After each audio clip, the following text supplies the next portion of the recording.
கண்ணியமும் பேரன்புமிக்க அல்லாவின் நல்லடியார்களே, நம் உருணும் மேலாக நேசிக்கக்கூடிய முஹம்மது நபி ஸல்லல்லாஹு அலைஹி வஸல்லம் அவர்கள் மீதும் அவர்களை அப்படியே பின்பற்றி வாழ்ந்த சத்திய சஹாபாக்கள் மீதும் சஹாபிய பெண்மணிகள் மீதும் அவர்களை தொடர்ந்து வந்த தாபோயின்கள் மீதும் தாபோயின்கள் மீதும் இந்த சத்திய மார்க்கத்தை தூய வடிவில் கொண்டு வந்து சேர்த்த இமாம்களின் மீதும் இந்த உலகத்தில் வாழக்கூடிய அனைத்து முஸ்லீம்களின் மீதும் இந்த ஜும்மா தினத்திலே குழுமியிருக்கும் நாம் அனைவரும் மீதும் ஏகனாகிய அல்லாஹ்வின் சாந்தியும் சமாதானம் உண்டாகட்டும் என்று கூறியவனாக எனது ஜும்மாவை ஆரம்பம் செய்கிறேன்.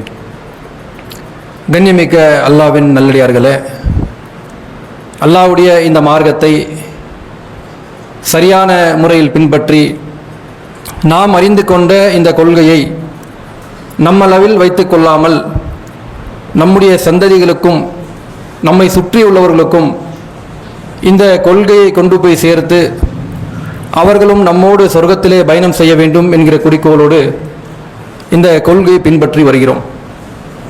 அப்படி இந்த கொள்கையை பின்பற்றக்கூடிய இந்த சூழலில் இந்த மார்க்கம் நமக்கு எப்படியெல்லாம் வாழ வேண்டும், உலகத்தில் வாழக்கூடிய குறிப்பிட்ட காலகட்டத்தில் அல்லாஹ்வும் அல்லாஹ்வுடைய தூதரும் காட்டிய வழிமுறையில் எப்படி நடந்து கொள்ள வேண்டும் என்று வழிமுறை நமக்கு அமைத்து தந்திருக்கிறது இந்த மார்க்கம். பல அறிவுரைகள் இந்த மார்க்கத்திலே சொல்லப்பட்டாலும் ஒரு சில குறிப்பிட்ட சில விஷயங்கள் ரொம்ப முக்கியமாக நாம் கடைபிடிக்க வேண்டிய ஒரு சூழல் நமக்கு கண்டிப்பாக இருக்கிறது. உலக மக்கள் மனிதர்கள் வாழக்கூடிய வாழ்க்கையும் நாம் வாழக்கூடிய வாழ்க்கையும் ஒன்றல்ல. அவர்கள் தாங்கள் இஷ்டத்திற்கு எது மனசில் நினைக்கிறாங்களோ அதன்படி என்னுடைய வாழ்க்கையை அமைத்துக் கொள்ளலாம். நாம் அப்படிப்பட்ட ஒரு வாழ்க்கை வாழ முடியாது. பொதுவாக மனிதர்களுக்கு சில தன்மைகளை அல்லாஹ் தஆலா கொடுத்திருக்கிறான். மனிதர்களுக்கு சிரிப்பு வரும், கவலை வரும், துக்கம் வரும், கண்ணீர் வரும், இப்படி பல தன்மைகளை அல்லாஹ் கொடுத்திருக்கிறான். அந்த தன்மைகள் குறிப்பிட்ட அந்த சமயங்களில் மட்டும் அந்த வரையறைக்குள்ளே அந்த தன்மைகள் இருந்தால்தான் நாம் ஏற்றுக்கொண்ட இந்த சத்தியம், இந்த கொள்கை, இந்த மார்க்கம் கடைபிடிக்கக்கூடிய அந்த தருணம் சரியாக இருக்கும். எந்த இடத்துல சிரிக்க வேண்டுமோ அங்கே தான் சிரிக்கணும். அவசியம் இல்லாத மற்றவர்களுக்கு வெறுப்பேற்றக்கூடிய இடத்துல சிரித்தோம்னா மார்க்கம் அப்படி கற்றுத்தரவே இல்லை. எந்த இடத்துல கோவப்படணும் அங்கே தான் கோவப்படணும். அவசியம் இல்லாத இடத்துல கோவப்பட்டோம்னா அப்படி மார்க்கம் கற்றுத்தரலை. எந்த விஷயத்தை அந்த தன்மையை குறிப்பிட்ட அந்த நேரத்தில் மட்டும் செய்யணுமோ அதுதான் செய்யணும், அதுக்கு மாற்றமாக செய்யக்கூடாது. இதில் முக்கியமாக இந்த மார்க்கம் சொல்லக்கூடிய விஷயம் என்னென்னா, நாம் ஏற்றுக்கொண்ட இந்த கொள்கையை நம்மளை பார்த்து மற்றவர்கள் பின்பற்ற வேண்டும் என்றால், அல்லது அவர்கள் இந்த கொள்கையை ஏற்றுக்கொள்ள வேண்டும் என்றால் நம்மிடத்திலே நளினம் இருக்க வேண்டும். நம்ம கிட்ட நளினம் ரொம்ப முக்கியம். இது அல்லாஹ் நமக்கு சொல்வது இருக்கட்டும். ஒரு மனிதன் இந்த மார்க்கத்தை ஏற்றுக்கொண்டவர்கள் நளினத்தோடு இருக்கணும். அப்பொழுதுதான் பார்க்கக்கூடிய அண்டை வீட்டாராக இருக்கட்டும், சுற்று வட்டாரதாக இருக்கும், சமூகமாக இருக்கட்டும், நம்மளை பார்த்து அந்த நளினத்தை பார்த்து இது சரியான மார்க்கம்தான், இது சத்தியம்தான் என்று அவர்கள் கடைபிடிக்க முடியும் அல்லது ஏற்றுக்கொள்வார்கள். ஆமா, இது உண்மைதான், இவர்கள் சத்தியத்தை ஏற்றுக்கொண்டிருக்கிறார்கள், நளினமாக நடக்கிறார்கள் என்று அந்த மக்கள் அறிந்து கொள்ள வேண்டும். அப்படி இல்லை என்றால் என்ன ஆகும் என்று அல்லாஹ் தன்னுடைய திருமறை குர்ஆனில் சொல்லி காட்டுகிறான். யாருக்கு சொல்ற அல்லாஹ் அப்படின்னா, நபிகள் நாயகம் ஸல்லல்லாஹு அலைஹி வஸல்லம் அவர்களை பார்த்து அல்லாஹ் பேசுறான். நம்மளை பார்த்து பேசல, அல்லாஹ்வுடைய தூதரை பார்த்து சூரா ஆல இம்ரான் அல்லாஹ் பார்த்து பேசுறான். என்ன பேசுறான்? ஃபபிமா ரஹமத்தின் மினல்லாஹி லிந்த லஹும் வலவ் குன்த ஃபஅஹஸன் கலீதா அல் கல்பி லா இன்ஃபத்து மின் அவ்வலிக். அல்லாஹ் சொல்றான், முஹம்மதே, அல்லாஹ்வுடைய அருள் காரணமாக அவரிடம் நீங்கள் நளினமாக நடந்து கொள்கிறீர்கள். அல்லாஹ் உங்களுக்கு அருள் கொடுத்திருக்கிறான். அந்த அருளின் காரணமாக அந்த மக்களிடத்திலே நீங்கள் நளினமாக நடந்து கொள்கிறீர்கள். ஒருவேளை முரட்டுத்தன்மை உடையவராக, கடின உள்ளம் கொண்டவராக நீங்கள் இருந்தால் உங்களை விட்டு அவர்கள் விரண்டு ஓடி இருப்பார்கள்.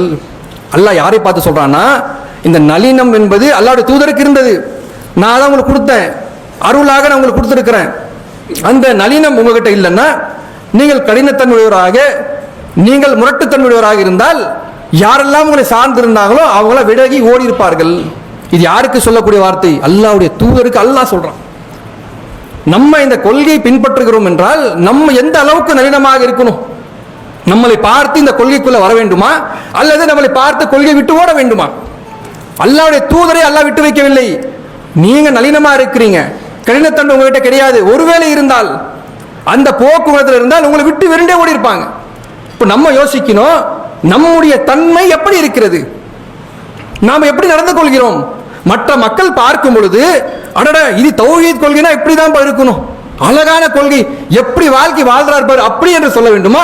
அல்லது பார்த்து விட்டு அந்த கொள்கையை அவர் படிக்கல, கொள்கை பற்றி புரட்டி பார்க்கல, கொள்கை சம்பந்தமான புத்தகங்களை எடுத்து பார்க்கல, நாம் சொல்லக்கூடிய திருமறை குர்ஆனை எடுத்து புரட்டி பார்க்கவில்லை. அவர் எதை பார்க்கிறார்? கொள்கை பின்பற்றக்கூடிய நபர்களை பார்க்கிறார். இவர் பின்பற்றுவது தௌஹீத் சத்திய கொள்கை, இது அல்லாஹ்வுடைய கொள்கை, இவர் பின்பற்றுவது சரியாக இருக்கிறதா? அந்த நளினத்தன்மை நம்ம கிட்ட இல்லைன்னா விரண்டு ஓடிட்டானே இருக்கிறாங்க மக்கள். இன்னைக்கு நம்ம கொள்கையை பார்க்கல, நம்மளை பார்க்கிறாங்க. நாம் எப்படி இருக்கிறோம், எப்படி நடந்துக்கிறோம், எப்படி பேசுறோம், நம்ம வார்த்தைகள் எப்படி, நம்முடைய தன்மை எப்படி இருக்கிறது, எங்கே சிரிக்கிறோம் அங்க இல்ல. ஒருத்தரை கோபப்பட வேண்டும் அதற்காக சிரிப்பது, ஒருத்தரை கேலி செய்ய வேண்டும் அதற்காக செய்வது, இப்படி நளினத்தன்மை நம்மிடத்தில் இல்லாத காரணத்தினால் நம்மளை விட்டு விரண்டு ஓடக்கூடிய சூழல் இன்றைக்கு இருக்கிறது. அந்த தன்மை இருக்கக்கூடாது, மோசமான தன்மை அது. நளினம் கண்டிப்பாக நம்மிடம் இருந்தால்தான் நம்மளை சார்ந்து இருக்கக்கூடியவர்கள் நம்மளை முதல்ல பார்ப்பாங்க. அதற்கு பின்னாடி தான் இவர்கள் ஏற்றுக்கொண்ட இந்த கொள்கை உண்மையா சத்தியமா படிச்சு பார்ப்பாங்க. இந்த மார்க்கம், இந்த இஸ்லாமிய மார்க்கம் இந்தியாவை நோக்கி வருகிறது. வந்த உடனே மக்கள் எல்லாமே திருமறை குர்ஆனும் ஹதீஸும் எடுத்து புரட்டி படிச்சு பார்த்து இந்த மார்க்கத்தை ஏற்றுக்கொண்டாலாம் இல்ல. வணிகம் நடக்கிறது, அந்த வணிகம் செய்யக்கூடிய நபர்கள் ரொம்ப நேர்மையா இருக்கிறாங்க, குடுக்கல் வாங்கல் சரியாக இருக்கிறது, பேச்சு சரியாக இருக்கிறது, நேரம் வந்தால் வக்துக்கு தொழக்கூடிய பழக்கம், கேட்கிறாங்க என்ன நீங்க பண்றீங்க, இது என்ன மாதிரியான ஒரு இபாதத் சொல்லி கேட்கிறாங்க, எந்த மாதிரி வணக்கம் சொல்லி கேட்கிறாங்க, கேட்ட உடனே அதற்குண்டான விளக்கங்களை கொடுக்கிறாங்க, இதிலே நிம்மதி இருக்கிறது.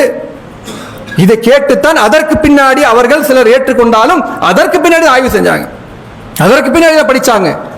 இதற்கு முக்கிய காரணம் நம்மிடத்திலே ஒரு நளினம் இருந்தால் கண்டிப்பாக பார்க்கக்கூடியவர்கள் இது அழகாக இருக்கிறது, இவர் நடக்கக்கூடிய இவர் பின்பற்றக்கூடிய வாழ்க்கை முறை சிறப்பாக இருக்குன்னு சொல்லி அவர் வருவார். இப்பொழுது நம்மிடத்தில் இருக்கக்கூடிய மிக மோசமான ஒரு விஷயம் என்னன்னா, பல குணங்கள் நம்மை சார்ந்து இருக்கும். அந்த குணங்கள் அல்லாஹ்வால் ஏற்படுத்தப்பட்ட குணங்கள் தான். அந்த ஒரு சில குணங்கள்ல நம்மகிட்ட இருக்கக்கூடிய இன்றைக்கு கோபம் என்பது ரொம்ப அதிகமாக வரக்கூடிய சூழல் இன்னைக்கு பார்க்கணும். நளினம் நம்மிடத்தில் இல்லாத காரணத்தினால் அதுக்கு அடுத்த ஒரு ஸ்டெப் என்னன்னா கோபம், அதுக்கு அடுத்த ஸ்டெப் பொறாமை. நளினம் இல்லைன்னு முதல் அடுத்த ஸ்டெப் கோபம். கோபம் என்பது சர்வ சாதாரணமாக வருகிறது. நியாயத்துக்கு கோபப்படலாம், தப்பு கிடையாது, அதுக்கும் அளவு இருக்கிறது. நான் நியாயத்துக்காக வேண்டி என்ன வேணாலும் செய்வேன், நான் இந்த மைக்கை போட்டு உடைப்பேன், ஃபேனை போட்டு உடைப்பேன், அப்படி கிடையாது. கோபம் என்றாலும் ஒரு அளவு சொல்லுகிறது. அல்லாஹ்வுடைய தூதர் கற்றுக் கொடுத்திருக்கிறாங்க, தன்னுடைய வாழ்க்கையில் நடந்திருக்கிறாங்க. இந்த மார்க்கம் கற்றுக் கொடுக்கிறது, ஒரு கோபமே வந்து விட்டாலும் அந்த கோபத்தை எப்படி கையாள வேண்டும், அதை இந்த மார்க்கம் நமக்கு கற்றுக் கொடுக்கிறது. முதல்ல கோபம் வருதுன்னு வைங்களேன், அல்லாஹ்வுடைய தூதர் என்ன சொன்னாங்க, இரண்டு நபர்கள் சண்டை போடுறாங்க, சண்டை போடக்கூடிய அந்த சமயத்தில் சஹாபாக்கள் வந்து சொல்றாங்க, அல்லாஹ்வுடைய தூதரே இன்னார் சண்டை போட்டு கொண்டிருக்கிறார்கள். சொன்ன உடனே ரசூல் என்ன சொன்னாங்க தெரியுமா, அவுசு பில்லாஹி மினஷ் ஷைத்தானிர் ரஜீம், ஷைத்தானிடத்துல இருந்து பாதுகாப்பு தேடுறாங்க. இப்போ என்ன இதுக்கு அர்த்தம், கோபம் நமக்கு அளவுக்கு அதிகமாக வருதுன்னா ஷைத்தான் வந்துட்டான்னு அர்த்தங்க. அந்த செயல் யாருக்குரிய செயல், ஷைத்தானுக்குரிய செயல். அல்லாஹ்வுடைய தூதர் சொல்றாங்க, சஹாபாக்கள் வந்து சொல்றாங்க, அல்லாஹ்வுடைய தூதரே இரண்டு நபர்கள் சண்டை போடுறாங்க. சொன்ன உடனே என்ன சொன்னாங்க, அடுத்த பாயிண்ட், அடுத்த வார்த்தை அவுசு பில்லாஹி மினஷ் ஷைத்தானிர் ரஜீம், ஷைத்தானை வந்து பாதுகாவல். இது யாருடைய செயல், நமக்கு வரக்கூடிய கோபம் என்பது ஷைத்தானுடைய செயல். அந்த செயல் நம்மகிட்ட இருக்கணுமா? மனிதன் என்பதால் வரும், சில நேரத்தில் எதேர்ச்சையாக வருஷத்தில் ஒரு டைம் வந்துருச்சு கோபம், எனக்கு மாசத்துல ஏதோ ஒரு டைம் வந்துருச்சு, இயல்பா வந்துருச்சு, அது வேற, அதுக்கும் லிமிட். எப்ப பார்த்தாலும் உடனே கோபப்படுவது, எதற்கெடுத்தாலும் கோபப்படுவது, இந்த மாதிரியான ஒரு தன்மை தான் இந்த கொள்கைக்குள் இருக்கும் பொழுது அதை பின்பற்றினா நம்முடைய நளினம் அங்கே இழந்து போயிடுவோம், நளினம் இல்லாம போயிடுவோம். கேட்கலாம் நீங்க, ஏன் கோபம் அல்லாஹ்வுடைய தூதர் படலையா? கோபப்பட்டிருக்கிறாங்க. நபிமார்கள் கோபப்படலையா? கோபப்பட்டிருக்கிறாங்க. மூசா நபி கோபப்பட்டிருக்கிறாங்க, யூனுஸ் அலைஹிஸ்ஸலாம் கோபப்பட்டிருக்காங்க, அல்லாஹ்வின் மீதே கோபப்பட்டாங்க, அப்புறம் மன்னிப்பு கேட்டாங்க. இப்படி நபிமார்களும் கோபப்பட்டிருக்கிறாங்க. ஆனா அந்த கோபம் என்பது வாழ்க்கையில ஒரு முறை தான், அவ்வளவுதான். அதற்கு பின்னாடி கோபம் கிடையாது. நம்ம கோபம் அப்படியா? தினந்தோறும் கோபம், ஒரு நாள்ல எத்தனை தடவை கோபம், சின்ன சின்ன விஷயத்துக்கு கோபம், ஒண்ணுமே இல்லாத விஷயத்துக்கு கோபம், கடுமையான கோபம். ஒரு நியாயம் இருக்கணும், அந்த நியாயத்தை சுட்டி காட்டணும், அந்த மாதிரி நீங்க செய்யக்கூடாது. அல்லது அமைதியாகிடணும். ஆனால் நம்முடைய போக்கு எப்படி இருக்குன்னா, எதற்கு எடுத்தாலும் நான் சொல்வதான் கேட்கணும், நான் செய்வதான் கேட்கணும், அப்படிங்கிற மாதிரியான கோபம் நம்மிடத்திலே அதிகமாக இருக்கிறது. ரசூலுல்லாஹி ஸல்லல்லாஹு அலைஹி வஸல்லம் அவர்களுக்கு இந்த கோபம் வரக்கூடிய சூழல்ல வந்தால் அவர்கள் எப்படி இருப்பாங்க, நம்மளை எப்படி இருக்க சொல்லியிருக்கிறாங்க. அல்லாஹ்வுடைய தூதர் அவர்கள் சொல்லக்கூடிய செய்தி திர்மிதியிலே அபூதாவூதில் பதிவு செய்யப்பட்டிருக்கிறது. அபூதர் ரிஃபாரி அவர்கள் சொல்கிறார்கள், அல்லாஹ்வுடைய தூதரே, கோபம் வந்தால் என்ன செய்யணும்னு சொல்லி கேட்கும் பொழுது, கோபம் வரும் பொழுது நீங்கள் நின்ற நிலையில் இருந்தால் நீங்கள் உட்கார்ந்து கொள்ளுங்கள். கோபம் அதிகமாக வருது, நிற்கிறீங்களா, நீங்கள் உட்கார்ந்து கொள்ளுங்கள். உட்கார்ந்து இருக்கிறீங்க, அதிகமான கோபம் வருதா, நீங்கள் படுத்துக் கொள்ளுங்கள். யாரு ரசூலுல்லாஹ் சொல்றாங்க, நின்னாதானே டக்கு டக்குன்னு ஏதாவது எடுக்கணும், அடிக்கணும், உதைக்கணும், அப்படி வரும். உட்காந்துட்டோம்னா கொஞ்சம் குறைஞ்சிரும். உட்காந்துக்கிட்ட கோவம் வருது, கையில் ஏதோ கிடைக்குது தூக்கி போடலாம், கோவம் வருது. ரசூலுல்லாஹ் சொல்றாங்க, நீங்க படுத்துருங்க, படுத்துட்டா ஒண்ணுமே பண்ண முடியாதுல்ல. கோபம் வரும் பொழுது நமக்கு வழிமுறை இந்த மார்க்கம் கற்றுக் கொடுக்கிறது, நீங்கள் நின்னா உட்கார்ந்துருங்க. அதுக்கு முன்னாடி என்ன சொன்னாங்க, அவுசு பில்லாஹி, அது சொன்னோமா நம்ம என்னைக்கியாவது கோபம் வரும்போது அவுசு பில்லாஹி மினஷ் ஷைத்தானிர் ரஜீம் சொல்லியிருக்கிறோமா? இது ஒரு பாடம் ரசூலுல்லாஹ் கற்றுக் கொடுத்துருக்காங்க. ஷைத்தான் வந்துட்டான்னு அர்த்தம், ஷைத்தான் அந்த இடத்துல தூண்டி விடுறான்னு அர்த்தம். முதல்ல சொல்ல வேண்டியது அவுசு பில்லாஹ், அதற்கு பின்னாடி இன்னும் போய்கிட்டே இருக்கா, நிக்கிறீங்களா உட்காந்துருங்க, உட்காந்துருக்கீங்களா படுத்துருங்க. ரசூலுல்லாஹி அவர்கள் சொல்லக்கூடிய வார்த்தைகள் இது. அல்லாஹ்வுடைய தூதர் அவர்கள் ஒரு நேரத்தில் மஸ்ஜித் நபவி பள்ளிவாசல்ல உட்கார்ந்துருக்கிறாங்க. ரசூலுல்லாஹுடைய கோபமெல்லாம் பாருங்க, ஆச்சரியமாக இருக்கிறது. மஸ்ஜித் நபவி பள்ளிவாசல்ல உட்கார்ந்துருக்கிறாங்க. கனிமத்து பொருட்கள், ஒரு போர்க்களத்துக்கு போயிட்டு வந்துட்டு அந்த கனிமத்து பொருட்களை எல்லாமே பங்கிட்டு கொடுத்துட்டு இருக்கிறாங்க. அன்சாரி தோழர்களுக்கு, முஹாஜிர் மக்காவை சேர்ந்த தோழர்கள் எல்லாமே பங்கிட்டு கொடுக்குறாங்க. அப்போ அதில் ஒரு என்ன பண்ணுறாரு, அந்த கனிமத்து பொருட்களை வாங்கிட்டு போகிறாரு. போகக்கூடிய அந்த சமயத்தில் அவர் என்ன சொல்கிறாருன்னா, இவங்க என்ன நியாயப்படி கொடுக்குறாங்க, சிலருக்கு அதிகமாகவும் சிலருக்கு கம்மியாகவும் கொடுக்குறாங்கன்னு சொல்லி அவர் சொல்லிட்டு போகிறாரு. அது அப்துல்லா இப்னு மசூத் கேட்டாங்க. அவர் என்ன சொல்கிறாரு, என்ன ரசூலுல்லாஹ் நியாயமாக எல்லாம் பங்கிட்டு கொடுக்குறாங்க. அந்த வார்த்தையை கேட்ட உடனே அப்துல்லா இப்னு மசூத்துக்கு கடும் கோபம் வருது. அடடா, என்ன ரசூலுல்லாஹ் பார்த்து இப்படி சொல்லிட்டாரு. நேராக போகிறாங்க, அல்லாஹ்வுடைய தூதரே, இவர் என்ன போகக்கூடிய நபர் உங்களை சொல்றாரு, கனிமத்து பொருட்களை சரியான முறையில் நீங்க கொடுக்கல, ஆளை பார்த்து கொடுக்குறீங்க, இவருக்கு அதிகம் ஒரு கம்மி, ஆளை பார்த்து கொடுக்குறீங்க சொல்லிட்டாரு. சொன்ன உடனே ரசூலுல்லாஹ்வுக்கு கோபம் வருகிறது. கோபம் வந்த உடனே அன்னைக்கு ஜனாதிபதி என்ன பண்ணிடலாம், புடிங்க அவரை, என்ன இப்படி சொல்லிட்டாரா, கூட்டுவாங்க, அவர் கட்டி வைங்கன்னு சொல்லலாம்ல, ஒண்ணுமே சொல்லலை, அமைதியா இருக்கிறாங்க. முகமெல்லாம் மாறுது, முகமெல்லாம் சிவப்பு ஆயிடுச்சு. சிவப்பு ஆன உடனே அடுத்த வார்த்தை என்ன சொல்றாங்கன்னா, யர்ஹமுல்லாஹ் வ மூசா, மூசா நபிக்கு அல்லாஹ் அருள் செய்யட்டும்ங்கிறாங்க. நடந்த சம்பவம் என்ன, அல்லாஹ்வுடைய தூதர் அவர்கள் கனிமத்து பொருட்களை சரியா கொடுக்கலன்னு அங்க புகார். அல்லாஹ்வுடைய தூதர் சொல்றாங்க, கோபம் வந்த உடனே, முகம் மாறின உடனே மூசா நபிக்கு அல்லாஹ் அருள் செய்யட்டும்ங்கிறாங்க. அல்லாஹ்வுடைய தூதர் பிரித்து தருவதில் எந்த பாரபட்சமும் கிடையாது. சிலர் கூடுதலாக கொடுத்துருக்குறாங்க, காரணம் இருக்கிறது. மக்காவை விட்டு ஹிஜ்ரத் செய்து ஒண்ணுமே இல்லாமல் வந்தவர்கள் சிலர் கொடுத்துருப்பாங்க நியாயப்படி. மதீனால வாழ்ந்த மக்கள் செல்வ செழிப்போடு இருக்கிறாங்க, குறைவா கொடுத்துருப்பாங்க, அவங்களுக்கு தேவையில்லை, அவங்க வாங்கவும் மாட்டாங்க. சிலர் விட்டு கொடுத்தாங்க, அந்த அடிப்படையில் கொடுத்துருப்பாங்க. நியாயம், அந்த நியாயம் அல்லாஹ்வுடைய தூதரை விட சிறப்பாக கொடுப்பது உலகத்தில் யாராவது இருக்கிறாங்களா? ஒரு நியாயம் என்று பார்த்தால் கொடுப்பதற்கு அல்லாஹ்வுடைய தூதரை விட்டு யாருமே கிடையாது. அவ்வளோ நீதிமான், அவ்வளோ நியாயமாக கொடுப்பவர். முகமெல்லாம் மாறிட்டு அடுத்த வார்த்தை சொல்றாங்க, மூசா நபிக்கு அல்லாஹ் அருள் செய்யட்டோங்கிறாங்க. கோவப்படவே இல்லை, முகத்தில் மட்டும் முகம் மாறின உடனே டக்குன்னு அப்படியே குறைஞ்சிச்சு, அவ்வளோதான். மூசா நபிக்கு ஏன் சொன்னாங்க, இவர்கள் சின்ன சின்ன விஷயம் தான் அல்லாஹ்வுடைய தூதர் தொல்லை பண்றாங்க, நீங்க கனிமத்து பொருட்களை சரியா கொடுக்கல. சில நேரங்கள் அல்லாஹ்வுடைய தூதருடைய அந்த கழுத்துல துண்டை போட்டு இழுத்தாங்க சிலர். ஒரு ஜனாதிபதிங்க இப்படி கேட்க முடியுமா? நம்ம ஊர்ல உள்ள எம்எல்ஏ இல்லை கவுன்சிலர் பிடிச்சி துண்டை போட்டு ஏப்பா ரோடு போடல கேட்க முடியுமா? நம்ம போடுறோம், என்ன நீங்க பண்ணிட்டு 500 ரூபா நீங்க வாங்கலையா, 1000 ரூபாய் வாங்காம ரோடு நீ ஓட்டு போட்டாம நம்ம செஞ்சிட்டேன்னு கேட்பாரு? முடியாது. ரசூலுல்லாஹ்வை ஒரு துண்டு, ஒரு என்ன சொல்றது, நீளமாக இருக்க துண்டு கழுத்துல போட்டு இழுக்கிறாரு. இழுத்துட்டு கேட்கிறாரு, எனக்கு கொடுக்க வேண்டியது ஏன் நீங்க தரல? ஒண்ணுமே சொல்லல. அதுவும் பின்னாடி ஒரு முள் வேலி இருக்கிறது, மேல போய் விழக்கூடிய ஒரு சூழல். ஒண்ணுமே அமைதியா இருப்பா, கொடுக்குறேன். புரியாத நபர் போல இருக்கு, அமைதி ஆயிட்டாங்க, ஒண்ணுமே சொல்லல. எதுக்கு இதெல்லாம்? நமக்கு ஒரு முன்மாதிரி, ஒரு ரோல் மாடல். ஒரு கோபம் வரும்போது என்ன செய்யணும், ஒரு பொசிஷன்ல இருக்கிறோம். பொசிஷன்ல இருக்கும் பொழுதுதான் அதிகமான கோபம் வரும். ஏன், நமக்கு கீழே ஒருத்தர் இருக்கிறான், இவன் பார்த்து என்ன கேள்வி கேட்டானா, இவன் என்ன பின்னாடி இந்த மாதிரி பேசுறானா, அறிவுரைக்காக வேண்டி சொல்லலாம், சத்தம் போட்டு பேசலாம், இப்படி செய்யாதப்பா, தவறுப்பா, உடைய வாழ்க்கை இது வேற, அறிவுரைகள் நம்ம சொல்லுங்க வேற. ஆனால் ஒரு பொசிஷன்ல இருந்துகிட்டு கீழே இருக்கக்கூடிய ஆட்களை பார்த்து அவங்க மேல கோபப்படுவது சாதாரண இல்லை. கோபம் வந்தாவே தனித்துக் கொள்ள வேண்டும், குறைத்துக் கொள்ள வேண்டும். அது யாருன்னா, எனக்கு மேல ஒருத்தர் இருக்கிறார் முதலாளி, அவர் என்னை பார்த்து கோவப்படுகிறார், என்ன சொன்னாலும் கேட்டுட்டு வருது, அதை நான் தாங்கிக்கிட்டேன். இது இல்ல விஷயம்.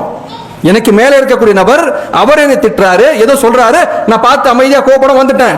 இது விஷயமே கிடையாது. ஏன் எனக்கு மேலே இருக்கிற நான் கோவப்பட முடியாது? மேலே பொசிஷன்ல இருக்கக்கூடிய நபர் கோவப்படாம இருக்க, அதுதான் முக்கியம். பொசிஷன்ல இருக்கக்கூடிய கீழே இருக்கக்கூடிய ஆட்களை பார்த்து கோவப்படுவது, ஒரு மனைவி மீது கோவப்படுவது, தம்பிகள் மீது கோவப்படுவது, தன்னை விட பொருளாதார வாழ்வாதாரம் குறைவான மக்கள் மீது கோவப்படுவது. வலிமையான ஆட்களை போய் காமிக்க முடியுமா நம்ம கோவத்தை? என்னை விட வலிமையான ஆளு காமிக்க முடியுமா? நான் காமிக்க மாட்டோம், கேட்டு வந்துடுவோம். எப்போ கண்ட்ரோல் பண்ண சொல்றாங்க ரசூலுல்லாஹ்? அவனால ஒண்ணுமே பண்ண முடியாது, அவங்கிட்ட போய் நீங்க வீரத்தை காட்டுறோமா, கோவத்தை காட்டுறோமா? அந்த நேரத்தை கட்டுப்படுத்தணும். எப்போ கட்டுப்படுத்தணும்? என்னை விட ஒண்ணுமே என்ன ஒண்ணும் பண்ண முடியாதவன், அவங்கிட்ட போய் பொசிஷன்ல இருக்கக்கூடிய நேரத்தில் என்னுடைய ஆதிக்கத்தை கோவத்தை காமிப்பது, அங்கதான் கண்ட்ரோல் பண்ணணும். அங்கதான் ஷைத்தான் அவுசுபில்லா சொல்லணும், அங்கதான் உட்கார்ந்து படுத்தணும். யாரோ எனக்கு மேலே சொல்றவங்க திட்டுறான்ல, அந்த நேரம் அமைதியா ஆகிட்டேன், அமைதியா வந்துட்டேன், பொறுமையா இருக்கு, அது அவசியமே இல்லை. ஏன் அங்க கோவப்பட முடியாது? நான் பொசிஷன்ல இருக்கும் பொழுது அந்த நேரத்தில் கண்ட்ரோல் பண்ணணும். ரசூலுல்லாஹ் கண்ட்ரோல் பண்ணாங்க. ஜனாதிபதியாக இருந்த சமயத்தில் கழுத்துல துண்டை போட்டு இழுக்கும் பொழுது கொடுக்குறோம்பா, அமைதியா இருப்பான். இதுதானே வாழ்க்கை முறை நமக்கு. இந்த மாதிரியான ஒரு வாழ்க்கை வாழ்ந்தாதானே சுற்று வட்டாரத்தில் இருக்கக்கூடிய மக்கள் நம்மளை பார்த்து அடடா இதுதான்பா கொள்கை, இப்படிதான் இருக்கணும், நளினம் இடத்துல இருக்கிறன்னு சொல்லி அந்த மக்கள் சொல்லுவாங்க. சின்ன சின்ன விஷயம் நம்ம குடும்பத்திலேயே எவ்வளவு வரும், எல்லாருக்கும் வரும். குடும்பத்தில் பிரச்சனை இல்லை ஆட்களே கிடையாது. அந்த மாதிரி ஒரு நேரம் வந்து விட்டால் நம்ம என்ன செய்யறோம்? ஒரு வீட்டில் ஒரு உப்பு கம்மியா இருக்கா, அல்லது ஏதாவது கம்மியாயிடுச்சா, நம்மிடத்திலே என்னிடத்திலே இருந்தால் அந்த குறைகள் மாற்றிக்கொள்ள வேண்டும். அடுத்தது இந்த மாதிரி நேரம் வந்தால் அவுசுபில்லா சொல்லிட்டு ஷைத்தான் உள்ள வர்றான், அதுவும் கணவன் மனைவிக்குள்ள சண்டைனாவே அவனுக்கு கொண்டாட்டம் ஆயிரும், வேணான்னு சொல்லி அமைதியாயிடும். பொறுமையாளர் மாறிடணும். இன்னைக்கு வரைக்கும் இருக்கிறோம், நாளைக்கு வந்து மாறிடணும். அல்லாஹ்வுடைய தூதர் ஒரு நேரத்தில் புகாரில் வரக்கூடிய செய்தி, ஐஷா ரலியல்லாஹு அவர்களுக்கு கடுமையான தலைவலி. அந்த தலைவலி சமயத்தில் சொல்றாங்க அல்லாஹ்வுடைய தூதர்கிட்ட, கடுமையான தலைவலி இருக்கிறது.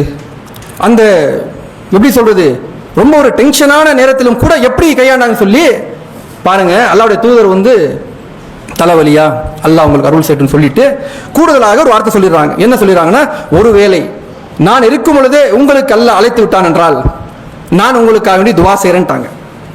புகாரில் வரக்கூடிய செய்தி, ஒருவேளை நான் இருக்கும்போது அல்லாஹ் உங்களை அழைத்து விட்டான் என்றால் உங்களுக்காக வேண்டி பிரார்த்தனை செய்கிறேன்ட்டாங்க. இந்த வார்த்தை சொன்ன உடனே ஐஷா ரலியல்லாஹு அவர்களுக்கு கடுமையான கோபம் வந்துருச்சு. என்னது, அப்போ நான் சாகணுமா? அந்த அந்த ஹதீஸ் அப்படிதான் வருது. அப்போ நான் இறந்து இதான் நீங்க ஆசைப்படுறீங்களா? இதுதான் உங்களுக்கு தேவையா? அதாவது மனைவிமார்களுடைய அந்த ஒரு சுபாவம் இருக்கும், அந்த சுபாவத்தில் இருக்கிறாங்க. அவங்க சொல்றாங்க, இதான் நீங்க விரும்புறீங்களா? அப்போ நான் இறந்து போய்விட்டால் நீங்கள் என்னுடைய இந்த வீட்டுக்கு அடுத்த மனைவி நீங்க கொண்டு வந்துருவீங்களா? அப்படியே தான் ஹதீஸ் இருக்கிறது. அந்த வார்த்தை சொன்ன உடனே ரசூலுல்லாஹ் வந்து அடுத்து ரிவர்ஸ் சண்டை போடல, எதுவுமே சண்டை போடல. காமெடியாக நகைச்சுவாக ஐயோ எனக்கு தலைவர் வந்துருச்சுட்டாங்க. சிம்பிளாக, நீ இப்படி பேசலாமா, நான் யாரு, அல்லாஹ்வுடைய தூதர் நான், எதுவுமே பேசல. காமெடியாக அடடா எனக்கு தலைவர் வந்துடும் போல இருக்குன்னு ஒரே ஒரு வார்த்தை முடிஞ்சு போய் சப்ஜெக்ட். எப்படி கையாண்டாங்க, அந்த கோவத்தை எப்படி கட்டுப்படுத்தினாங்கிறதுக்கு அல்லாஹ்வுடைய தூதர் ஒரு முன்மாதிரி நமக்கு. எல்லாம் பல நேரங்களில் கோவப்பட்டு முகம் சிவந்து போகும். ஆனால் நமக்கு கோபம் வரும்போது என்ன வரும்? வாயில வார்த்தைகள் சாதாரண வார்த்தை வருதாங்க. நமக்கு கோபம் வந்தா அல்லாஹ் காப்பாற்ற வேண்டும். கோபம் வந்த உடனே நம்முடைய வாயிலிருந்து வார்த்தைகள் எப்படி வருகிறது? கேட்க முடியாது, சொல்லக்கூடாத வார்த்தைகள். யாரு என்ன ஒண்ணுமே பார்க்க மாட்டோம். அண்ணன் தம்பி அவங்களுக்குள்ளே திட்டிக்குவாங்க. அல்லது கையில் ஏதாவது கிடைச்சா எல்லாம் உடைச்சி கிடைச்சி எல்லாம் செஞ்சுட்டு எனக்கு கோவம் வந்துச்சு அவ்வளோதான் வாங்க. எல்லாம் முடிஞ்சிருச்சாங்க. முடிஞ்ச பின்னாடி எனக்கு கோவம் வந்தா நான் சும்மா இருக்க மாட்டேன். எல்லாம் உடைஞ்சிருச்சு, இன்னும் என்ன இருக்கிற ஃபர்னிச்சர் எல்லாம் போயிடுச்சு. அந்த மாதிரி எனக்கு கோவம் வந்தா நான் யாரு தெரியுமா? யாரு ஒரு தௌஹீத்வாதி இப்படி வார்த்தை சொல்லலாம் முதல்ல. எனக்கு கோவம் வந்துட்டா அவ்வளோதான். இது என்ன வார்த்தை முதல்ல பயன்படுத்தலாம். நாம நான் தௌஹீத்வாதி, எனக்கு கோவம் வராது, வந்தால் நான் பொறுமைசாலியாக இருப்பேன், கோவம் வந்து விட்டால் பொறுத்துக் கொள்கிறேன். எதேர்ச்சியாக வருவது சில நேரங்கள் வருங்க, மனிதன் தான் நாம. அந்த நேரத்தில் ஏதோ கடந்து போயிடுமே தவிர வாழ்க்கையில எப்போ பார்த்தாலும் கோபம், எப்போ பார்த்தாலும் கோபம், அப்படிப்பட்ட ஒரு சுபாவம் இருக்கக்கூடாது. இருக்கும், நமக்கும் இருந்திருக்கும். அந்த சுபாவத்தை மாற்றிக்கொள்ளத்தான் இந்த கொள்கைக்குள்ள வந்திருக்கிறோம். அந்த சுபாவத்தை சரி பண்ணத்தான் இந்த கொள்கைக்குள்ள பயணம் செய்கிறோம்.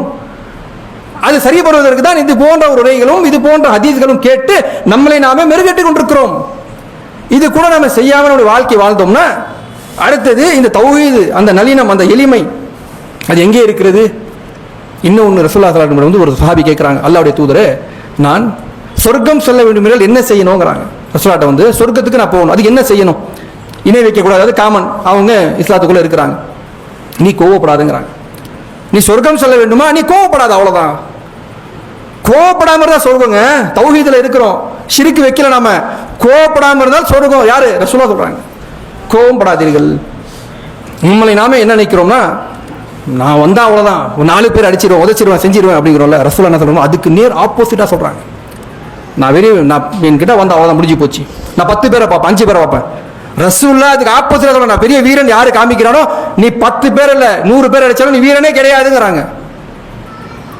கோபம் வரும் பொழுது யார் தன்னை கட்டுப்படுத்திக் கொள்கிறான் அவன் தான் வீரன். நீ 100 பேர் அடிச்சா வீரனே இல்ல, நீ 10 பேர் அடிச்சா வீரன் கிடையாது. வீரன் யார்? கோபம் வருது சமாளிக்கணும், கண்ட்ரோல் பண்ணணும், நீ அவன் தான் வீரங்கிறான். யாரு? ரசூலுல்லாஹ்வுடைய வார்த்தைங்க. நாம சொல்றோம்ல, என்கிட்ட வரட்டும், மோதி பார்க்கட்டும், பார்த்தலாம். என்ன இது? இது தௌஹீதா? இது என்ன பழக்கம் இது? ரசூலுல்லாஹ் என்ன சொல்றாங்க, ஒரு வீரன் என்றால் யார்? 100 பேரை 10 பேர் அது வீரனே கிடையாது. கோபம் வருது, அடிக்கணும்னு தோணுது, கட்டுப்படுத்தி வேணாம். இந்த மார்க்கத்துக்குள்ள இருக்கிறோம், தௌஹீதுல இருக்கிறோம், வேணாம், அவசியம் இல்லை. ஒருத்தட்ட போய் நீங்க சொல்லுங்க, கோவப்படக்கூடிய ஆள்கிட்ட நீ கோவப்படாதுன்னு சொல்லுங்க, அப்போதான் கோபம் வரும். கோவப்படாதேன்னு சொன்னோம்னா கோபம் வரும். ரசூலுல்லாஹ் கிட்ட வந்து ஒருத்தர் கேட்கிறாரு, என்ன கேட்கிறாரு? அல்லாஹ்வுடைய தூதரே நற்பண்புகள் சொல்லுங்கிறாரு, ஏதாவது நற்பண்புகள் சொல்லுங்கிறாரு. அவர் கொஞ்சம் கோவக்காரர் போல இருக்கு, கேட்கக்கூடிய நபர். அல்லாஹ்வுடைய தூதர் சொல்றாங்க, நீங்கள் கோவப்படாதீர்கள். திரும்ப கேட்கிறார், அல்லாஹ்வுடைய தூதரே நற்பண்புகளை சொல்லுங்க, நீங்கள் கோவப்படாதீர்கள். வேற பண்பு சொல்லல. ரசூலுல்லாஹ் அவர் கேட்கிறாரு, ஒரு பண்பு சொல்லிட்டு அடுத்தது வேற பண்புக்கு போகல. அடுத்தது திரும்ப சொல்லக்கூடிய வாக்கியம் என்னன்னா, திரும்ப அதேதான், நீங்கள் கோவப்படாதீர்கள். மீண்டும் 3வது முறை கேட்கிறார், அல்லாஹ்வுடைய தூதரே நற்பண்புகளை சொல்லுங்கள், நீங்கள் கோவப்படாதீர்கள். இதுக்கு அல்லாஹ்வுடைய தூதர் சொல்றாங்கன்னா, அந்த கோவப்படாதீங்க அது நல்ல பண்பு இல்லைன்னு நம்ம கோவப்படக்கூடிய ஆட்களை போய் சொன்னோம்னா அவருக்கு இன்னும் கோவம் வரும். சொல்லக்கூடிய வார்த்தைகள் நம்ம கவனிக்கணும். யார் சொல்றாங்க? இங்க இருக்கக்கூடிய நபர்களோ தனிப்பட்ட சித்தாந்தமோ கொள்கை இல்லை. சொல்லக்கூடிய கொள்கை அல்லாஹ்வுடைய கொள்கை, அல்லாஹ்வுடைய தூதர் கற்றுக் கொடுத்த கொள்கை. இதை தான் சொல்கிறார். ஹதீஸை வச்சு சொல்லணும். நீங்க நேரடியாக போயிட்டு இன்னும் கோவப்படாத அப்படி சொல்லக்கூடாது. ரசூலுல்லாஹ் வேணான்னு சொல்லியிருக்கிறாங்க. மனிதனுக்கு இயல்புங்க, ஏதோ ஒரு டைம் வருவாங்க, அப்போ ஓகேங்க. எப்போ பார்த்தாலும் என்னுடைய வீரத்தை காமிக்கிற, கோவத்தை காமிக்கிற, காலை உடைப்பேன், கையை உடைப்பேன், இது என்ன இதுங்கிறானு? இதுதான் தௌஹீதுல பயணிக்கிறோம் நாம. இந்த ஒரு பண்பு இருக்கிற காரணத்தினால்தான் இது கூட்டம் நமக்கு போதுமா? இது இந்த 50 பேர் போதுமா நமக்கு? 50 ஆண்களும் 50 பெண்களும் உட்கார்ந்தா பெரிய வெற்றி அடைஞ்சிட்டோமா? நம்ம ஊருக்குள்ள எல்லாமே தௌஹீதை சொல்லிட்டோமா? நம்மளை பார்த்து வரணுங்க. நம்முடைய நேர்மை, நம்முடைய ஒழுக்கம், நம்முடைய பேச்சு, இதை பார்த்து வரணும். என்கிட்ட 4 குறை இருக்கா சொல்லுங்க, நான் மாத்திக்கணும். உங்க 4 குறை நான் சொன்ன மாத்திக்கணும். இதுதான் நமக்குள்ள இருக்கக்கூடிய ஒரு பரஸ்பரம். அந்த பரஸ்பரம் இல்லாம நாம் எல்லாரையும் தௌஹீத்வாதியா மாத்தணும், எப்படி மாற்ற முடியும்? கண்டிப்பாக அந்த வாய்ப்புகளை நாம் சரியாக பயன்படுத்திக் கொள்ள வேண்டும். எது? கோபம் வரும் பொழுது, பேச்சுல, நம்முடைய ஒழுக்கத்துல, எல்லாத்திலையும் நாம சரியாக இருந்தோம்னா கண்டிப்பாக அல்லாஹ்வுடைய தூதருக்கு அல்லாஹ் சொல்றான்ல, அந்த ஒரு ஒழுக்கம், அந்த ஒரு கட்டுப்பாடு நமக்கு இருக்கும். நளினம் கண்டிப்பாக நம்முடைய வாழ்க்கையில் இருக்கும் என்று தன்னுடைய திருமறை குர்ஆனில சூர ஆல இம்ரான்ல சொல்லி காட்டுறான். அல்லஸீன யுன்ஃபிகூன ஃபி ஸர்ராஇ வஸ்ஸர்ரா வல் ஹைமின அல் ஹை. அல்லாஹ் சூர ஆல இம்ரான்ல சொல்லி காட்டுகிறான், அவர்கள் செழிப்பிலும் வறுமையிலும் நல்வழியில் செலவிடுவார்கள், கோபத்தை மென்று விழுங்குவார்கள். அல்லாஹ் சொல்லக்கூடிய திருமறை குர்ஆனுடைய நேரடியான வசனம். கோபம் வரும் பொழுது மென்று விழுங்குவார்கள். அது என்ன ஆனாலும் சரி. அப்படிப்பட்ட தன்மை எல்லாம் வரணும்னா சாதாரணமே கிடையாதுங்க. அப்படிப்பட்ட தன்மை வந்து விட்டது என்றால் உல் ஆஃபீன அனின்னாஸ் வல்லாஹி யுஹிப்புல் முஹ்சினீன். கோபத்தை மென்று விழுங்குவார்கள், மக்களை அவர்கள் மன்னிப்பார்கள். அவன் இந்த மாதிரி பண்ணிட்டான், போ மன்னிச்சுட்டு போ, அவ்வளவுதான், முடிஞ்சு போச்சு, இது மனசுக்குள்ள வைக்க மாட்டேன். கோபத்தை மென்று விழுங்கி விட்டு மக்களை அவர்கள் மன்னிப்பார்கள். நன்மை செய்வோரை அல்லாஹ் நேசிக்கிறான். அந்த பண்புகள் வந்துருச்சுன்னா அல்லாஹ் உங்களை நேசிக்கிறான். நம்மளை அல்லாஹ் அந்த கோபத்தை என்ன வந்தாலும் சரி மென்று விழுங்கிட்டோம், மன்னிச்சு விட்டோம், ஆனா போட, அவ்வளவுதான், என்ன பெருசா பண்ணிட்ட, அல்லாஹ்வுடைய தூதர் பண்ண அதை விட நம்ம பார்த்துட்டோம், இல்ல ஒண்ணுமே இல்லை. அந்த கோபத்தை மென்று விழுங்குவார்கள், அவர்களை அவர்கள் மன்னிப்பார்கள். அப்படியான ஒரு மன்னிப்பு கொடுத்துட்டோம்னா அல்லாஹ் சொல்லி காட்டுற, நன்மை செய்வரை வல்லாஹி யுஹிப்புல் முஹ்சினீன், நன்மை செய்வரை அல்லாஹ் நேசிக்கிறான். இந்த பண்பு கண்டிப்பாக நம்ம இடத்துல இருக்க வேண்டும். என்னிடத்தில் இருந்தால் நான் மாற்றிக்கொள்ள வேண்டும், உங்களிடத்தில் இருந்தால் நீங்கள் மாற்றிக்கொள்ள வேண்டும். இப்படிப்பட்ட தன்மைகளோடு நம்முடைய வாழ்க்கை பயணத்தை மேற்கொள்ளணும்னா கண்டிப்பாக இந்த கொள்கைக்குள்ள இன்னும் மக்கள் நம்மளை பார்த்து சாராசாரியாக ஒருவன் கூறிக்கொண்டு என்னுடைய உரை முடித்துகிறேன். அஸ்ஸலாமு அலைக்கும் வரஹ்மத்துல்லாஹி வபரகாத்துஹு.